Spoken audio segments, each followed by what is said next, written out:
นับเดียววันเมื่อไหร่คนปอกกว่าขึ้นมือป้นมา4 ปีอันเป็นวันเหลือน6 มนในปี2 เหงปลาย15นั่นอิงเลยแห้งตัวและแห้งสันตากลางเสืออันคาตาเปสออันเคยเฮ็ดสร้างเป็นการพ่นหลี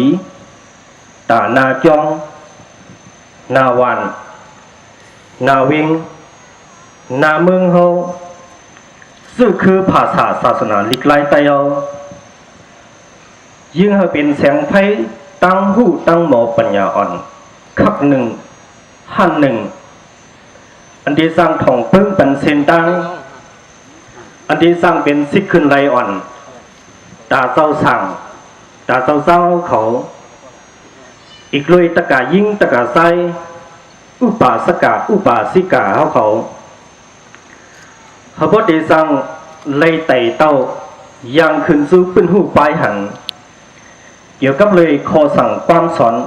ตีในศาสนาพุทธมนต์คำพระเบียนเจ้าอันเป็นการเล็บเห็นเหมือเลยยุบยองห้องต่างซิมแถมตั้งหูเก่าเฮาตื้อตอนมาไหนนั่นคาตาปีสอเลยอุบกุมตึกซ้นเสียเศร้าคัวเขาเจ้าผู้ใหญ่ก้นหลวงเขาเศร้าเสียเลยก่อตั้งเป็นมาฮงเฮียนพุทธศาสนาตั้งลึกเหมือขึ้นมาหลังหนึ่งอันปักเศร้าองตีอยู่ที่วัดเวลุวันเวงกาลีเสียเศร้าหลวงเขาติขากับดันแน่ปีไหนยามไหนเมียนมือปีอันนุนเสียงคำพระโปสออรหันตสัมมาสัมพุทธะพุทธเกิดขึ้นมาหุบเลยสัพพัญญุตญาณเลยเอาปรินิพพานปุ้นกว่าครบถึงมา2 เหง5 ปัก62 ปีเต็มทนดีงามเสยางเขาซื้อ2 เหง5 ปัก63 ปีเนวันเมื่อในเยาแหล่เลยว่ามือโกหลีวันโกเมียยามโกเข้มตีโกสั่งถูกทุกกูก็เต็มทนดีงามเยาในติคาแลคาตาเปียวเจ้าย้อนเอาตื้อตังในเสียผิดปังเอาเสียเจ้าหลงเฮาขาผู้เขาซุ้มสังฆามหานายกะเซเวงกาลีกุนเฮงเฮาเขียนต่อไว้ตั้งเมตตากรุณาฮักเปียงอิลูเนคาตาเปียวเขาเสยินอับมักมันปันอันเป็นแคบพึนไว้ซุ่มสู่ลากพุทธศาสนาปันติตาตำตีโลเคเนาเขาซ่อมหนังขับหมายสื่ออันตี15 กว่าในอยู่ที่เขาพี่น้องดังเซงดูเวนดังเซงคือมาขึ้นวัดปาง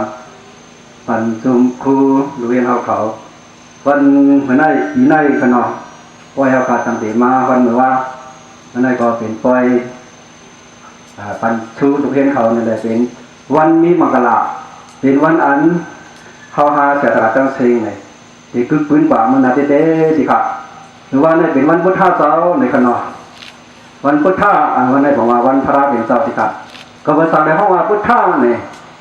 บอกว่าผู้ผู้หันตั้งเซงเลยห้องว่าพุทธะเนี่ยค่ะเขาขาเสียตลาดตั้งเซงจะไหนในก็ทั้งเป็นผู้กือดีนับยังไว้ชาพระเป็นเจ้าอยู่ยังพระเป็นเจ้าเลยก็หนาว่าพุทธะพระเป็นเจ้าเป็นผู้ผู้หันตั้งเซงเนี่ยเขาหาเสียตลาดว่าตั้งเซงก็ดูได้เป็นผู้ผู้กันนะดูได้เป็นปันติต้าค่ะกูก็ในดูได้เป็นปันติต้าดูได้มีตั้งหูเต็มโทนะกว่าทั้งวันค่ะว่าค่ะ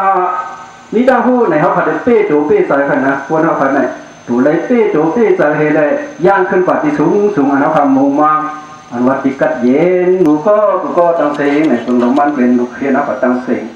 เขาปั่นส่วนครูวันเมื่อไหร่ในสู่ลากปันติต้าในผู้หันมีตั้งหูตั้งหันสู่ลากเลยมีตั้งเงาตั้งขวานมันขนาดไปเส้นสูงมันขนาดเวลาเจ้าหน้าว่าเขาเห็นมาในข้าจ้าง3 ปี 4 ปีเลยได้เป็นผู้มาเนี่ยเขาก็ตรงในชาวไร่นั่นแต่เขาว่าเขาเนี่ยเป็นผู้ยาวเนี่ยถ้ามันกึ่งตั้งเขาเป็นผู้อันใดครับจุ่มคู่เนี่ยก็อีเลยเรียนเทียนตั้งนำนะตั้งผู้ในทางมันเตรียมตัวไว้ตัดสินกัดมีความอันหนึ่งเนี่ยคือชนยามมือตีนอนหอยกัดตอนเดินมือทุกออกผ้าเนี่ยอันนี้ได้จ้องไว้ทุกคนนะยามมือเขาตีนอนคำไล่เนี่ยเขาขาดแต่ในวุ่นครับ หากมันว่าตัดตอนเดิมมือลูกหาหากว่าอะไรมีมันนำอยู่เฮ้อไหนยามหมดเตนอนหากกัดตอนเดิมมือลูกออกพาเมื่อนาใกล้เข้าคาติเข้าที่นอนคำไหนไหนอ้วนเลยขึ้นเหเข้าคาอะไรกินยากาเฮ้อเข้าคาอะไรกู้สู่กาเฮ้อเข้าคาอะไรเงินคำกาเฮ้อไหนเพราะว่ามันกัดตอนเดิมมือลูกออกพาคนไหนแต่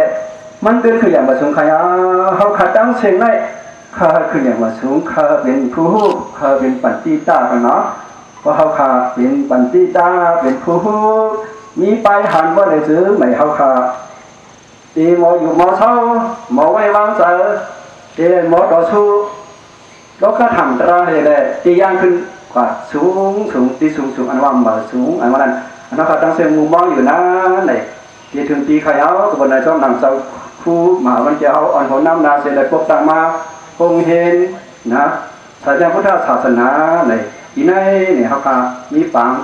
ตอนสู้ดูเห็นเขาเนี่ยเขาก็เชื่อเป็นเจ้าคู่กันนะตัวเสียวเขาก็ยินชม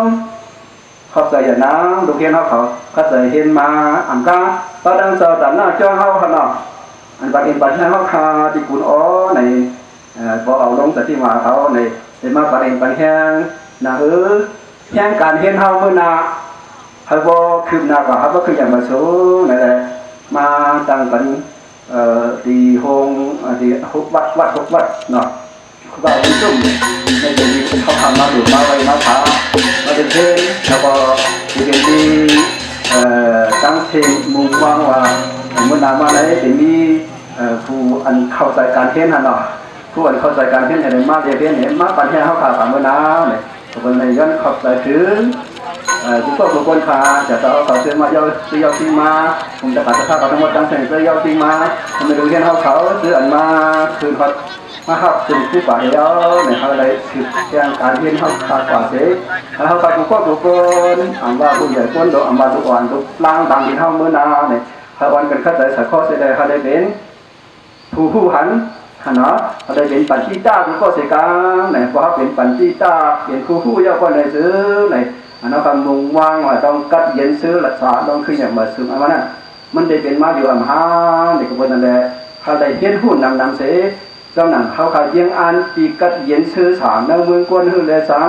เมืองผีหื้อได้สังเมืองข้ามานิกวานหื้อได้สังไหนเขาเจียวถือกูตากูบ้ากูก็กูโกนเสียกำในยัน